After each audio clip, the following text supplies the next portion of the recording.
Hello and welcome to this Inside Innovation at Xerox podcast, where we discuss new technologies and innovation happening inside the Xerox Innovation Group, the company's worldwide research and development organization. For Xerox, I'm Dee Alexander. Everyone expects realistic 3D graphics today, especially since we are used to high-quality graphics in everything from computer games to computer-generated movies and animations. Xerox researchers have taken the 3D imagery of the computer game world and applied it to the printing industry. Through the web, self-publishing is becoming commonplace, and printers are capable of producing a wide variety of documents, including multi-fold brochures, books, cards, and calendars, just to name a few.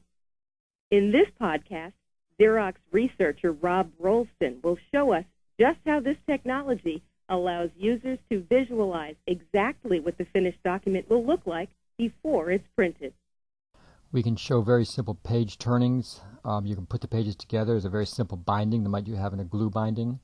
The book can be orbited around. You can look at things from all different angles. So you can see the front, the back, the sides, all those different effects to really get a view for what your finished document will look like in really all three dimensions. Here we're looking at some page colors, so you can change the attributes of pages, things like color. You see the pages become pink and what that effect will be.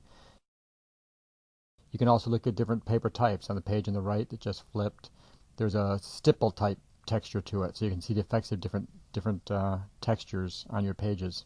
The media also can have thickness to it, so as you make your media thicker, you can see what would happen if you don't change your binding diameter, but you simply went to a thicker stock. You're going to quickly find where those problems occur.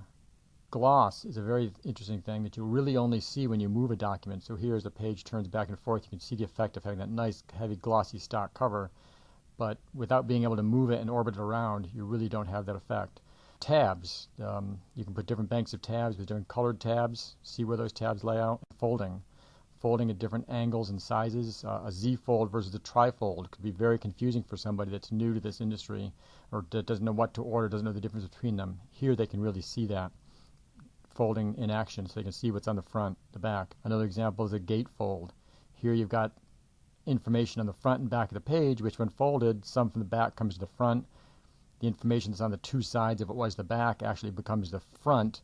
And laying this out and explaining this to somebody is very complicated, but here they can see it very easily and really understand what the document will look like. Stay tuned for more Inside Innovation news in the months to come. This podcast was recorded on August 28, 2008, and at the time of recording, all information was factually accurate.